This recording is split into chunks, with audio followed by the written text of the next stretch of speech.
Hi guys, today we'll talk about how can you fix how can you fix this problem on your over app. So all you have to do, so you just click here on settings here. So then it's going to take you to this list, and all you have to do, just go down here. So you keep going down here, then you click here on apps here.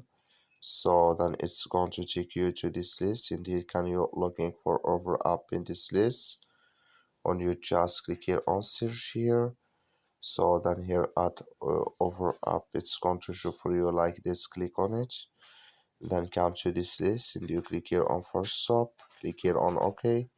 So then you go down, click here on storage here, then you click here on clear cache. So then all you have to do, just restart your phone, then start it again, then it's going to fix with you. That's all you have to do. Thank you for watching. Don't forget to support us by liking and subscribe.